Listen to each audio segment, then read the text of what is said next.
Is the world not dark enough for you? Well, good news, it absolutely really is. And if you'd like to know more about all the horrible things that humans have been doing to each other since time immemorial, well, please check out my new channel, Into the Shadows. From landmines to penal colonies to horrific diseases. If it's, well, horrible, we cover it. Check it out through the link in the description below or search for Into the Shadows. I hope to see you there.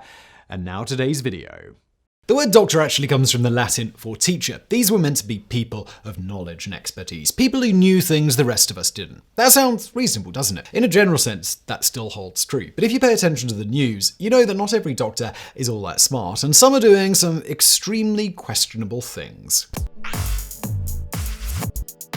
Number 10. The Liver Scribe. Simon Bramall was a British surgeon who was tasked with saving people's lives. He performed 2 separate liver transplants in the summer of 2013, and it wouldn't be unreasonable to say that he saved the lives of the patients he worked on. The problem was, that wasn't all he did. While he was in there, he used a tool called an argon beam coagulator. It's a tool that shoots ionized argon gas at a cut, allowing the wound to coagulate the blood without contact, effectively stopping it from bleeding. The electrical current that ionizes the gas can also destroy tissue, which is how it's used in some cancer treatments. And if you're a guy like Dr. Bramall, it could be used to burn your initials into someone's liver. Bramall signed his 2 initials on 2 separate livers, and no one had been any the wiser, if not for one patient rejecting the transplant. When the doctors went back in, they found the branded organ. Bramall was found guilty of assault, paid a fine, and lost his license to practice medicine. He then took up writing novels, one of which was called The Letterman, which is about what he did. The description of the book includes the line, "Who wins? Oh, and everyone loses." Number 9. The Marrow Cure. If you ever want to discredit someone who still believes vaccines cause autism, direct them to Dr. Hugh Freudenberg, an immunologist and arguable madman who apparently knew less about science than a schnauzer. Freudenberg believed he could cure autism, and any doctor would probably want to believe that's true. However, Freudenberg's cure was giving children his own bone marrow. He was a collaborator with Andrew Wakefield on that study that has been cited for years now by anti-vaxxers as a reason not to vaccinate their kids, despite how often it's been debunked as a fraud. He also believes flu vaccines were causing Alzheimer's, and his crackpot research that has been thoroughly debunked ended up being cited by Bill Maher on Larry King Live. He also lost his license to practice after the state board determined that he was illegally obtaining medication for his own personal use. Number 8. The Daddy Doctors. Those who meet qualifications to donate sperm can make between $70 and $100 per donation depending on where they go. Some donors can end up fathering hundreds of children. But this all typically follows a process of a man qualifying and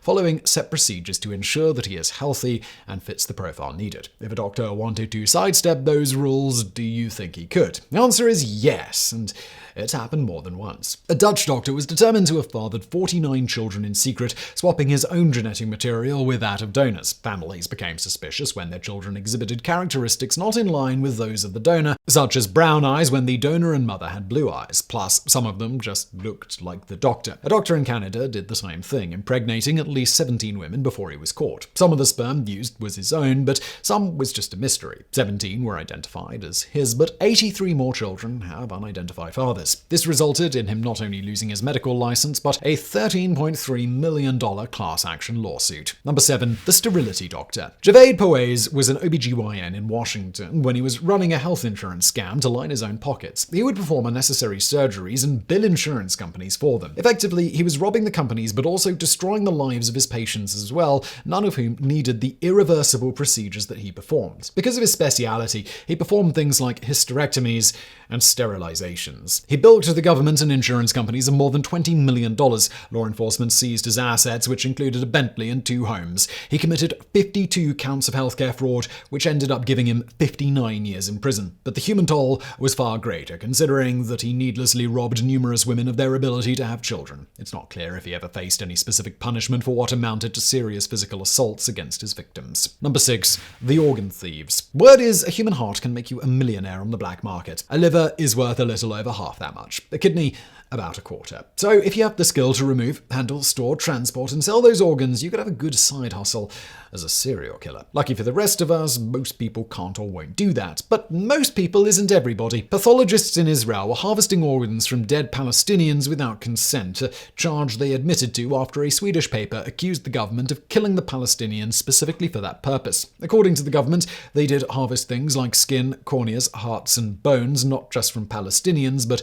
Israelis and foreigners, all of which was done without consent. But they also claimed it was over a decade prior to the report coming out, and they hadn't done it since. Number 5. The baby seller. The cost of going to the hospital in America is astronomical. Giving birth costs somewhere between $5,000 and $11,000 depending on your state. A C-section costs more, and if you need a room for overnight, you can expect the cost to double. So it's not hard to imagine the cost of having a baby can be pretty stressful if you don't have insurance or some other means to cover it. If you wonder what happens when someone can't afford it and they live in a country that's less forgiving of debts, want to know more. In 2021, reports emerged of a couple in Talamba, Pakistan, who couldn't afford the private hospital bill for the delivery of their child. The doctor suggested a method of settling the debt. They could sell the baby. The couple refused, so the doctor took the child and sold it anyway. Police later arrested the doctor, and weirdly, there's no word about the baby. Number 4. The Hells Angels hit. If you ever find yourself on trial for doling out fraudulent opioid prescriptions, make sure you think twice about ordering a hit on the witness against you. It's only going to make things worse. Anthony Brailovsky had been warned about giving out shady prescriptions, but he kept doing it, selling them for money. So when he was finally charged with it formally, he decided that he could maybe hire a hitman from the Hells Angels biker gang to make the problem go away. He broached the subject with a guy who turned out to be an FBI informant. An agent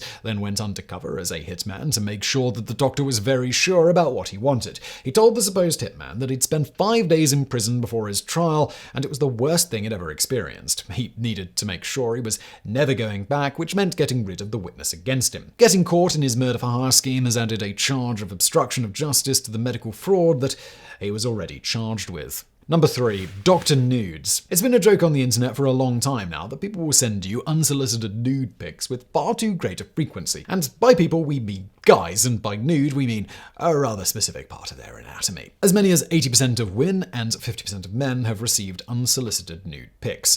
And while this is an offensive pitfall of life on the internet, you certainly don't expect to experience this in real life, and certainly not at a doctor's office. And yet that's what happened to patients of Canadian Dr. Nigel Phipps. Phipps was a family doctor, and according to accusations, he showed cell phone pictures of himself naked and semi-naked to 11 pictures and 3 staff members. The medical board ended up suspending Phipps for 14 months, but didn't take his license. Instead, he's forbidden from treating patients without another healthcare professional present, and he needs to see a psychiatrist as well as pay for therapy for those he victimized. In what seems to be a weird twist, the doctor rating site RateMDs has him as listed as a 4.5 out of 5-star doctor. These include several reviews from after his suspension. Number 2. The biggest lie ever. No one likes a braggart or a know-it-all, which means very few people must have liked Paolo Macchiarini, a doctor once described as a trailblazer in the world of stem cell research. His Wikipedia page introduces him as a con man. Macchiarini was instrumental in introducing a new kind of windpipe surgery that involved transplanting a new esophagus grown with stem cells into patients.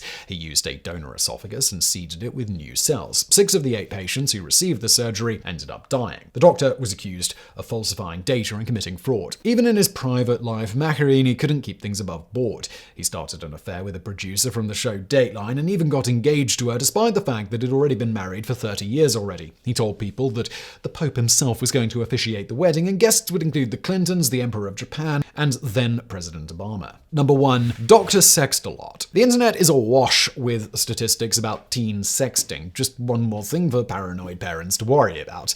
You know what far less people talk about? Doctor sexting. And which one worries you more? The one where a couple of kids say inappropriate stuff to each other late at night, or the one where the man responsible for maintaining your anesthesia during surgery is rattling off filth in the middle of your surgery? Arthur Zilberstein got suspended when he was found to be repeatedly sending dirty text messages in the middle of procedures, including one surgery where he sent 45 messages. The nimble-fingered doctor was rattling them off during appendectomies, epidurals, and, of course, cesarean deliveries, because what's more conductive to sending dirty text messages than that stuff? Some of his texts were inviting a woman, a former patient, to come to the hospital to have sex. Zilberstein was also apparently snapping off pics of his nether regions in various hospital rooms, taking medical records to look at nude pictures of patients, and prescribing pills without making records of it.